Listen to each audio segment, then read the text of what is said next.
Hello everyone, स्वागत है आप सभी लोगों का ऑनलाइन प्रेप में। तो सुप्रीम कोर्ट के फैसले के बाद आप सभी लोगों की लगातार डिमांड आ रही थी कि सर यूपी बीटीसी एडमिशन के बारे में बताएं।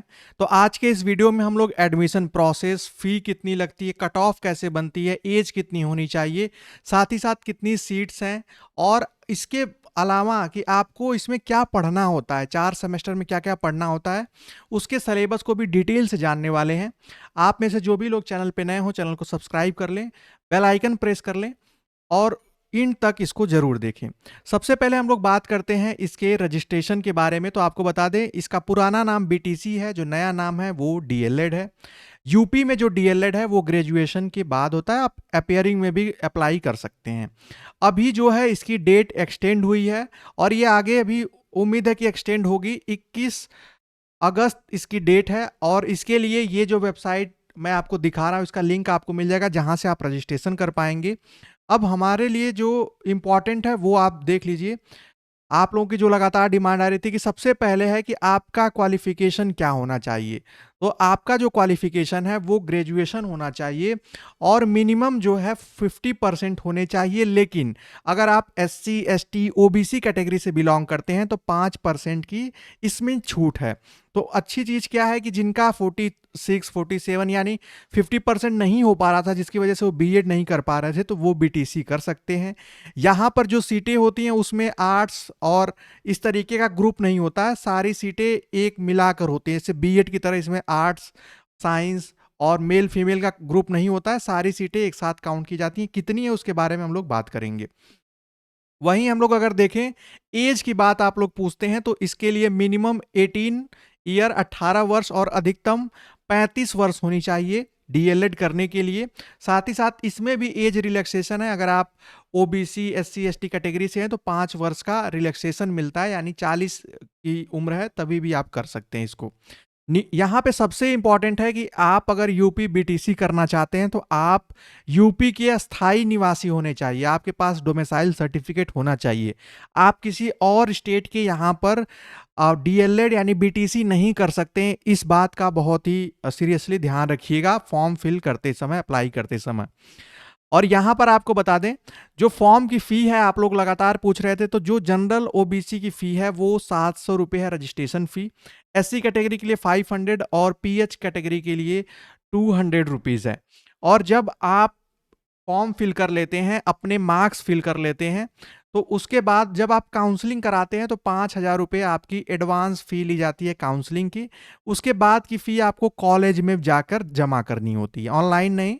जैसे बीएड में प्रक्रिया होती है यूपी बीएड के, उसी तरीके से। लेकिन इसके बाद की फी जो है ये आपके कोर्स की ही एक्स्ट्रा यानी एडवांस फीस ले ली जाती है। बाद में आप अपने कॉलेज में जाकर फिल करते हैं। और अच्छी चीज़ क्या है कि कॉलेज में आपको सुविधा अनुसार आप चाहें, अगर वहाँ बहुत सारे ऐसे कॉलेज हैं जो इंस्टॉलमेंट में फीस लेते हैं, तो बीटीसी आप इंस्टॉलमेंट में देकर भी कर सकते हैं।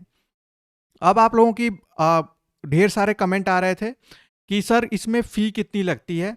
तो इसमें भी दो तरीके के कॉलेज होते हैं। एक होता है डायरेक्ट कॉलेज, जिसको आप अभी के लिए मान लीजिए जैसे सरकारी कॉलेज हो गया। दूसरा है प्राइवेट कॉलेज। तो जो डायट हैं, जो गवर्नमेंट कॉलेज होते हैं, वहाँ की फ़ी जो होती है वो 10,200 रुपये पर ईयर होती है। तो 2 साल में अगर आप डायट कॉलेज आपको मिल जाता है अच्छी कट ऑफ पे, अभी आपको मैं बताऊंगा कैसे कॉलेज मिलता है, तो आप 20,400 रुपये में आपकी ये पूरी डिग्री हो जाए, ये पूरा कोर्स हो जाएगा। और प्राइवेट में आप करेंगे तो आपको 41,000 प्लस 40,000 लगभग 80,000 रुपये आपके खर्च आते हैं। यहाँ पर साथ ही साथ कुछ डाइट कॉलेज में हॉस्टल भी है, उसके बारे में किसी और वीडियो में बात कर लेंगे। तो उसकी फ़ी जो होती है सलीना जो है 2,400 रुपये लगती है हॉस्टल की। और यहीं प्राइवेट के लिए मैंने आपको बताया 41,000 रुपये आपको देना होता है पर ईयर के हिसाब से।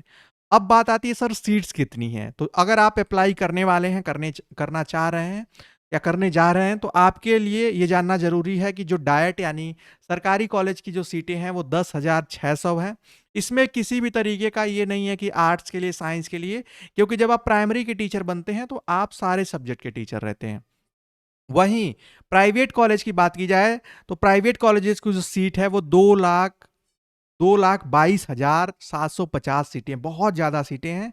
और ये तो कई सालों से फिल ही नहीं हो पा रही थी, लगभग 1-1.5 लाख सीटें खाली जा रही थी। लेकिन इस बार उम्मीद है कि बहुत सारी सीटें भर जाएँगी, क्योंकि लोग अब इस फैसले के बाद बहुत से लोग सोच रहे हैं इसके बारे में। कॉलेजेस की संख्या की बात की जाए तो 67 है। लगभग हर डिस्ट्रिक्ट में एक डायट कॉलेज है, लेकिन कुछ ऐसे डिस्ट्रिक्ट हैं लगभग 8 से 10, लगभग 7 से 8 जहाँ पर डायट कॉलेज नहीं है। अदरवाइज सारे डिस्ट्रिक्ट में आपको एक गवर्नमेंट डायट कॉलेज जरूर मिल जाएगा।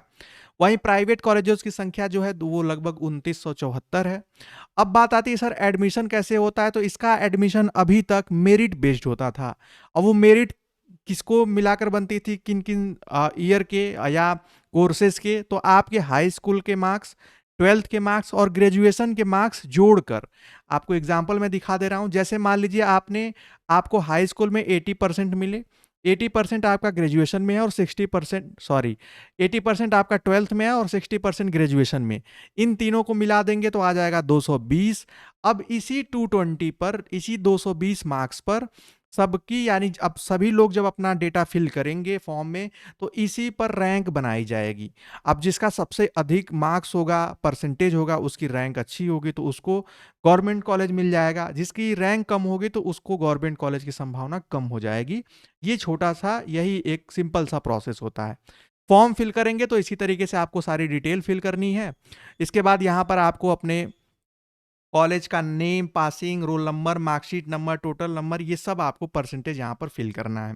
इंड में बात आती है, आप लोग क्यूरियस हैं कि सर क्या पढ़ना होता है आखिरकार बीटीसी में, तो आपको बता दें बीटीसी की क्लासेस हमारे दूसरे चैनल टीचर एजुकेशन पे, जिसका लिंक आपको मिल जाएगा, टीचर एजुकेशन पे चलती हैं और उस पे आप जाकर देख भी सकते हैं। आपको इसमें 4 सेमेस्टर देखने को मिलते हैं और पूरे यूपी भर में ये कॉमन होता है, ऐसा नहीं ये यूनिवर्सिटी वाइज चेंज नहीं होता है, ध्यान रखिएगा।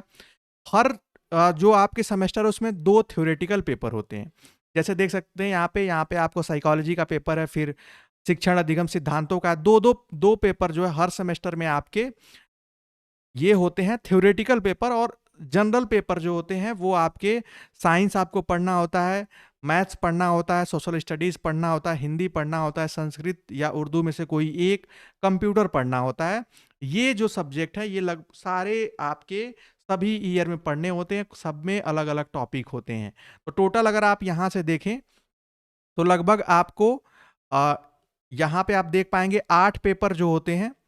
हाँ, 8 पेपर जो है पहले सेमेस्टर में, फिर उसके बाद में आप देखेंगे कि 7 पेपर हो जाते हैं, फिर 8, फिर 7-8 के लगभग।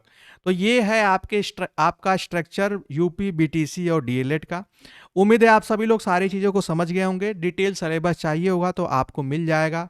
उसकी भी वीडियो आपको इस वीडियो के डिस्क्रिप्शन में उसका लिंक मिल जाएगा, और या आप हमारे दूसरे चैनल पर भी जाके देख पाएंगे। तो ये थी इन्फॉर्मेशन। अगर आपने डिसाइड कर लिया है बीटीसी करना तो आप जरूर इसको अप्लाई कर लें, बहुत ही कम समय बचा है, फी भी आपको मैंने बता दी।